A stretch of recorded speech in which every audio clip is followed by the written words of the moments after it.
بسم الله الرحمن الرحيم. السلام عليكم ورحمة الله وبركاته. عاملين ايه يا حبايب؟ كويسين؟ يا رب يكون بهنا وسعادة وخير وراحة بال وهدى وانسر، اللهم امين. بسم الله ما شاء الله. ايه رأيكم؟ بسم الله ما شاء الله، نعمة ورضا والحمد لله. طبعا حطيت له الوكل عشان يبعد مني كالعادة، وننظف مطرحنا عشان نقعد في مطرح حلو، مطرح نظيف. والبطيتين، لا انا بيتهم في مطرحهم بالليل. صدقوني حسيت يعني نقولكمش، الليل كله قلقانة. بس انا رحت نجيبهم على المغرب، لقيت المطرح سخن سخن. قلت لها طب دي ادفى من تحت، خليتهم الليل كله قلقانة. زي بص، عارفين الام لما تخاف على عيلها هكذلك.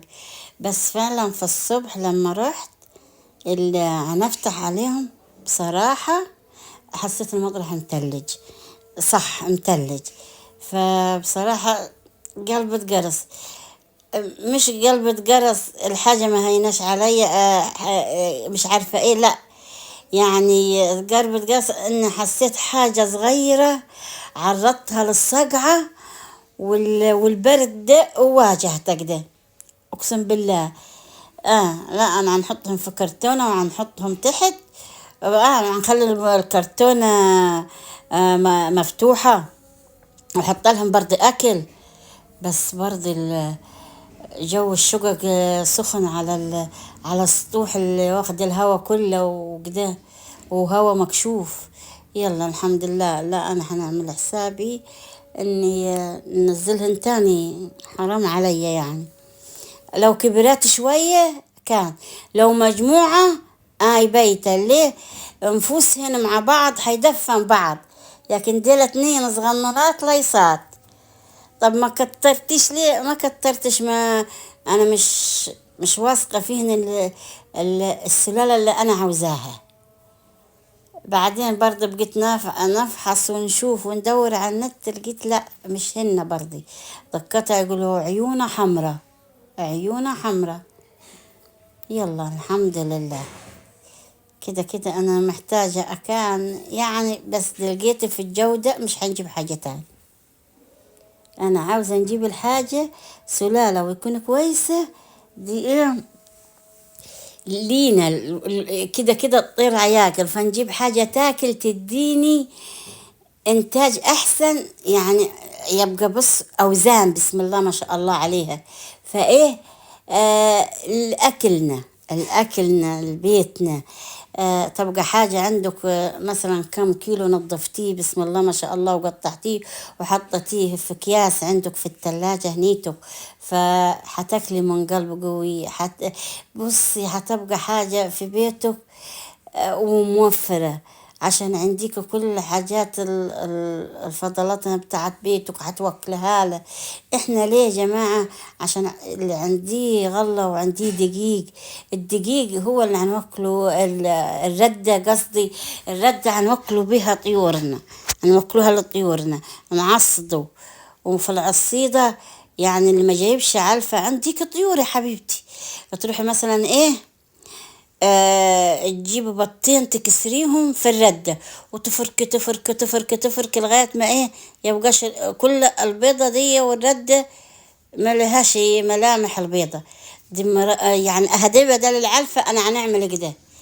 ف يعني لكن هنشتروا، فالواحد يجيب بشويش لغاية ما ايه الحاجة اللي في ايده تجيب انتاج يبيع ويشتري. فهمتوا؟ نبيع نبيع طيور، نبيع بيض، تبيعوا الحاجات دي وتجيبوا اكل لطيوركم دي، وبعد كده توسعوا وتكبروا وتكبروا وتكبروا وتبيعوا. ولا عيب ولا عارة، ده أحلى حاجة الواحد يعملها وتمشي بيته وتمشي حياته.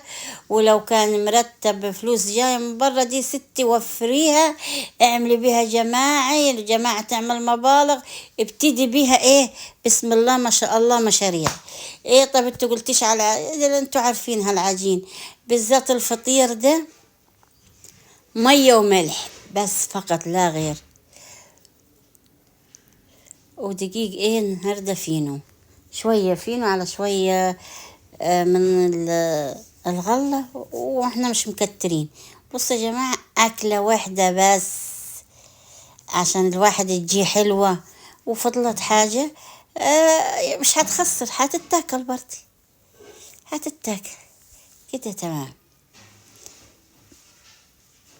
على بال ما الفرن تسخن والعجينة ترتاح شوية، فايه ناخد وندي في البصل ده في السخينة، وبألف هنا وشفا.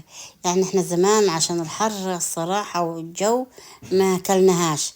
أول ما الجو عرفناه برد، لا يحب السخاين ويحب المحاشي ويحب الكرنب وديه. وبألف هنا وشفا. عاملين يا حبايبي كويسين؟ الله يسعدكم ويخليكم.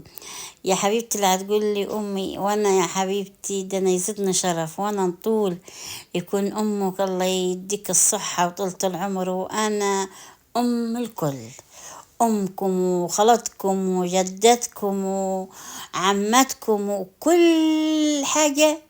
أنا يزيدني شرف يكون أنا كده. الله يخليكم يا رب.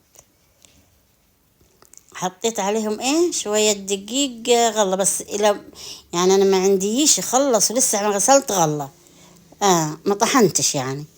بس كده تمشي، كده تمشي ان شاء الله، تمشي بالخير يا رب بالسعادة. نخلي انا فينو جنبية على طول. الكيكة الديل دي ما فيش فينو، ما نشتريش فينو لما ما نعرف ايه هاتي يعني خف صديق. وادي حبايبي ايه، انا اكلت لكن لا حايم علي. ليه عاوز حشيش وما فيش حشيش، وما فيش حاجة هتوكله وتشبع غير الحشيش. ماشي ورايا رايح جاي. طب انا حطيت لك حلة كبيرة غلة، عاوز ايه مني؟ لكن هو كده. ادي شربتنا والحمد لله. وادي ايه البصل جنبية عن شوحة اللي هي السخينة، وكله بصوا خليت اليوم ده كله فوق. حبايبي اللي يقولوا احنا ما عندناش واسطوح، حبايبي اللي واحنا عاوزين الاجواء دي، لا انا مش هنحرمكم من حاجة. ونقفل ونشيل الحاجة عشان انا نساية نسيتها. هيجي يرمح عليها فروجة ديك ويجي ايه ينشكى ويجيبها للارض. ايوه كده عشان يدخل علينا الهواء. هو في هواء بس هيجيني من كل الجهات، انا محتاجاه عشان الفرن سخنة المطرح. اللي عنده عاد سطارة زيي من الاخر، الحمد لله، نعمة نعمة والحمد لله. الحمد لله. رحت الباب واقع، وكل من نصلحه فيه يوقع. رحت عملت له ايه جنبي حمل طوب، وماشي حالنا وماشيين والحمد لله، رضا والحمد لله. الفرن دي ليها اكتر من 30 سنة كانش حد جاب فرن. جبت هدية ايام جوازي، وكل اللي يدخل عندي دي من وين من وين من وين. ودلوقتي بقيت ايه في شي بيت ما فيه وحدة واتنين، وحدة واتنين، وحدة واتنين.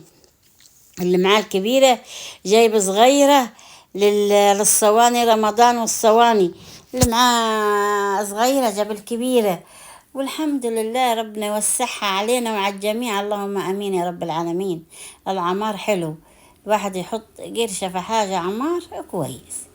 بس انا طريقتي نجيب الحاجة الكبيرة بالمرة، وايه عاوزة نعمل فيها قليل كتير، هي مأدية الغرض في كل حاجة.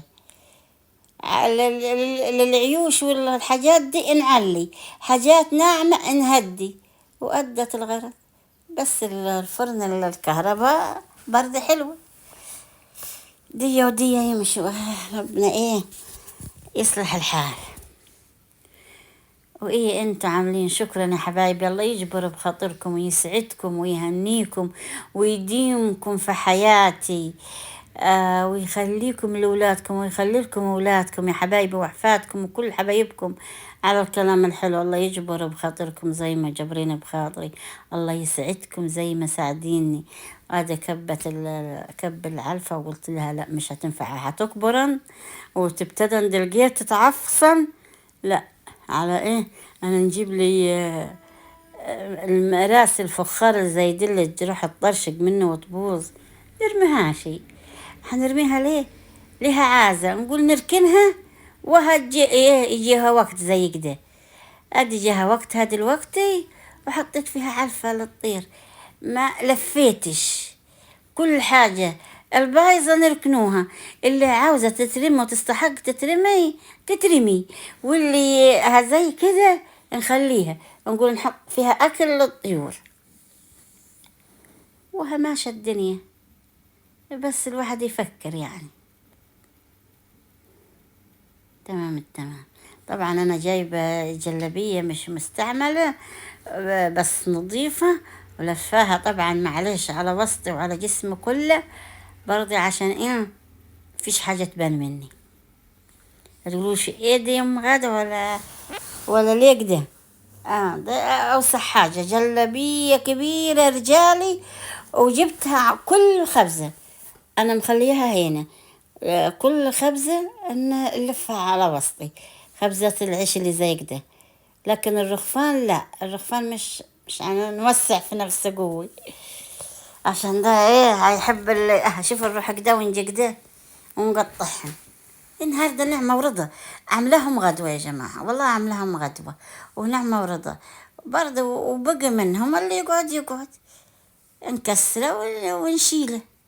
لما يكون عندنا لبن نعمل فطير بلبن، قعدة شوية سخينة. الواحد ايه على الغدا زيادة وماله بركة، اللي ياكلها ياكلها. بس مع أنا الفطير أبو سخينة نعمل خضار، نعمل ملوخية، نعمل بامية، نعمل خضار. هكذا طريقتي. ما مش هنصورها لكن نعمل كده. أصلا أنا عن نفسي غدوة كده نعمة ورضا.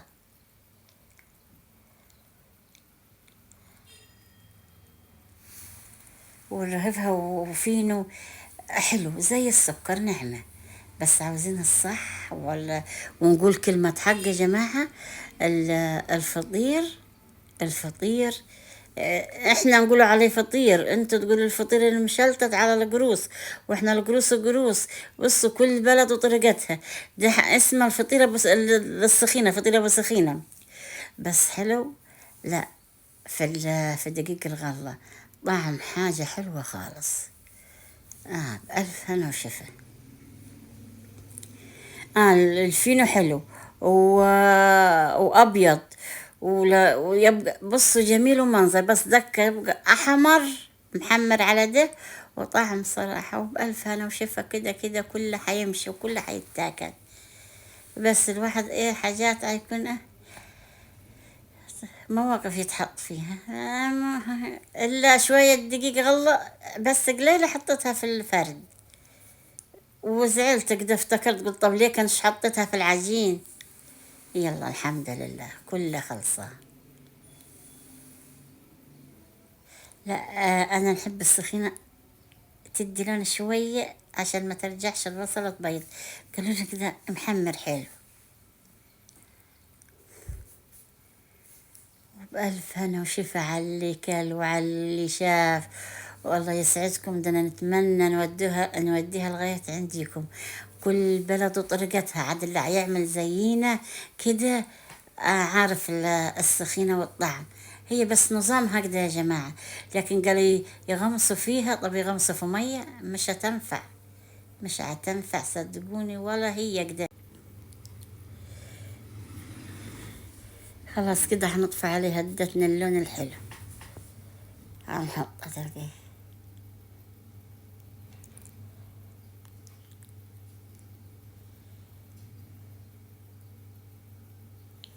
ايه رأيكم في الأجواء دي؟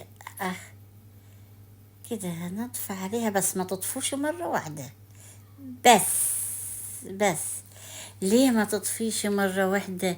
فدي حتتهري وتديني طعم البصل المسكر، لكن لما حنطفي مرة واحدة حتبقى البصلة الصفرة دي الحلوة حتبقى ايه عايمة.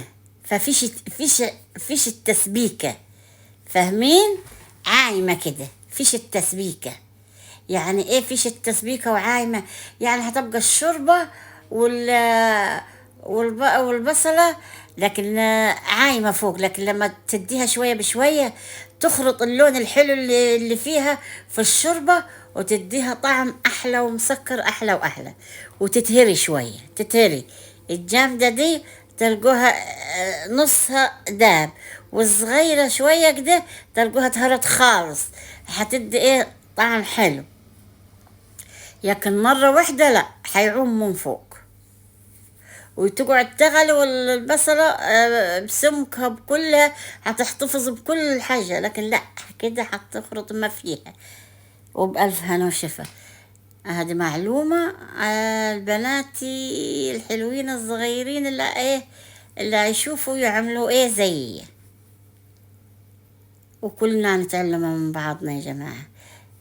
نتعلم، وممكن انتوا تعملوا الحاجة تضيفوا عليها حاجة انا مش في بالي، وممكن تدوكم الاحلى والاطعم علي انا، ما ايه هنعمل الحاجة وتضيفوا عليها حاجة تدي احلى من انا عملت.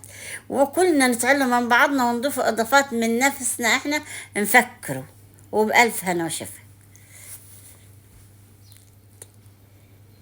كده لما تخنت وكبتش الشوربة مرة واحدة، لا هبصوا شوف ازاي بقيت، شوف السمك وتخنت كديه، وخرطت الكرميلة الحلوة الطعم الحلو اللي في البصل نزلتها في الشوربة، وتنزلوا فيها ايه، كل واحد يعمله بطريقته، بلحمة ببط بحمام بفراغ زي حالاتي، ده كل واحد وبصوا ومقدرته وحياته واللي متعود عليه، ماشي ماشي. بس انا كلحمة لا مش عجيني حلوة. ليه مش عجيني حلوة؟ انا مش هنطبخ كتير عشان اسرتي قليلة، فاللحمة مش هتنزل طعم اكتر في الشوربة حلو عشان عددنا قليل، فالفراخ هتطلع طعم حلو زي السكر. وبألف هنا وشفا حبايب. على فكرة أنا هننسى، أنا لولا ما معايا جنبية، طب بص على الفطيرة، في فطيرة في الفرن، نقول يا كونش فاكرة نفتح الفرن، وربنا يا رب يحفظنا على عقلنا وديننا، اللهم أمين يا رب العالمين. بسم الله ما شاء الله. لا الحمرة دي هتخليها ليها طعم كده وريحة الله جميلة، مش يخلوها بيضة لا، يدي طعم الحميسة ده، يطلع لما تكب عليه السخينة ويكون عتغلي ويروح الريحة الحميسة تطلع الله. بألف هنا وشفا. أنا على عم قولها لكم ده حيخليكم تقوموا على طول تروحوا تعملوا. نفردوا عادي ما فيش مشاكل، زي الفل زي الفل، نعمة ورضا.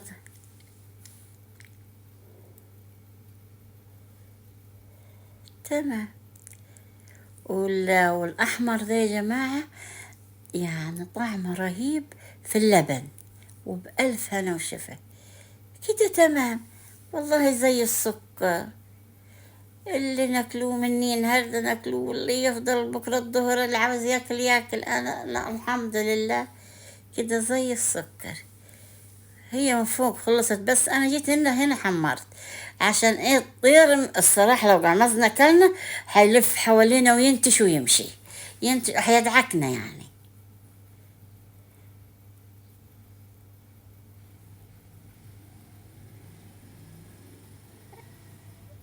برضه هنا ايه عشان خاطر الطير والنظافة،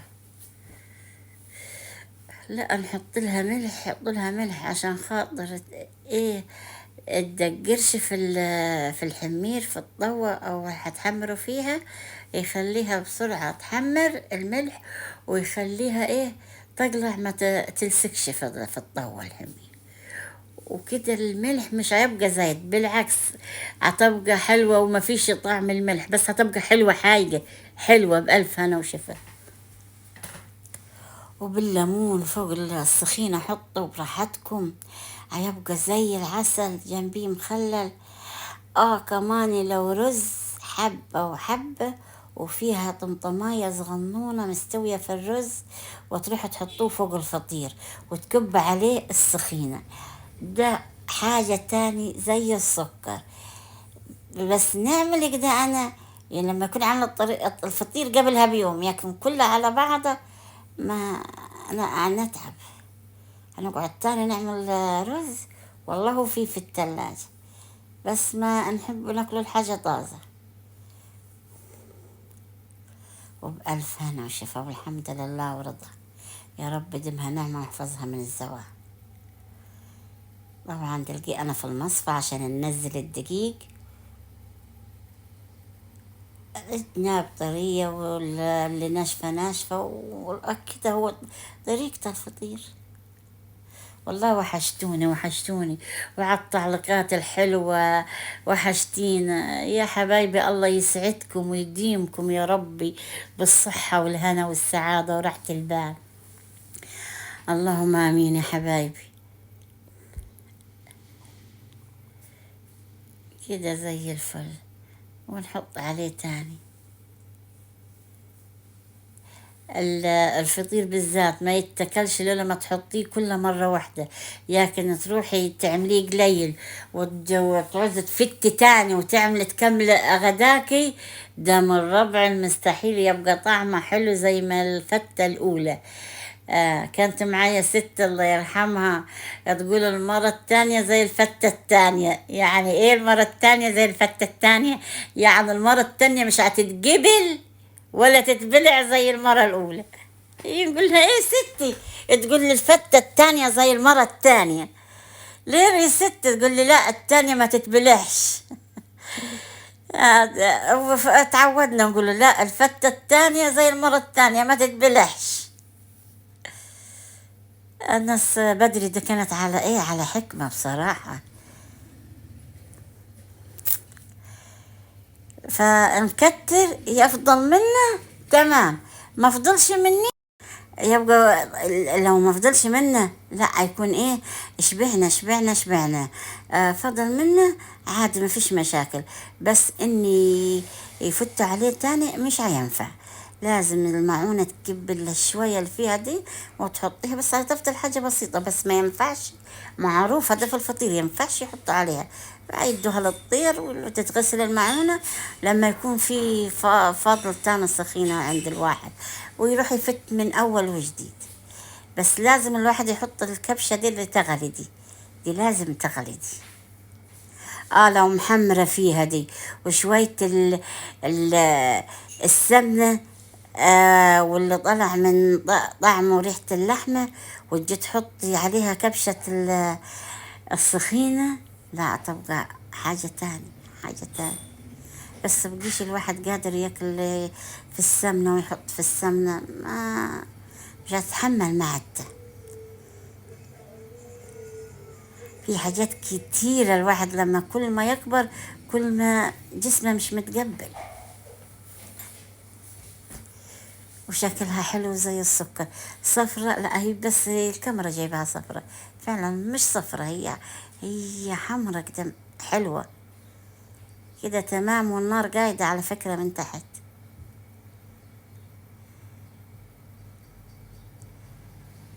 كده كفاية طبعا. ونسك ادي نزق، اسمها نسكي او نزقي. اللفظين دي لا يتقال، كلمتين دي يعني. هذه او نحط كل طبقة ونحطه عليها، بس مش كتير عشان ما تعجنش.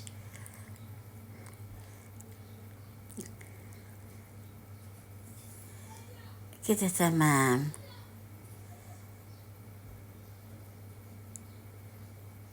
بس هي الكاميرا جايبها صفرة، لكن هي مش صفرة، هي حمرة شوية.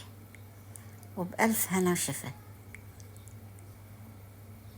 أنا حاطة لغاية دلوقتي ما طفيش النار، انا طريقتي فيها كده، في ناس لا ما تحطش كده، بس انا لما فكتش وتكتكت من تحت في السخينه، في شربة السخينه. كل واحد وطريقته، انا نحب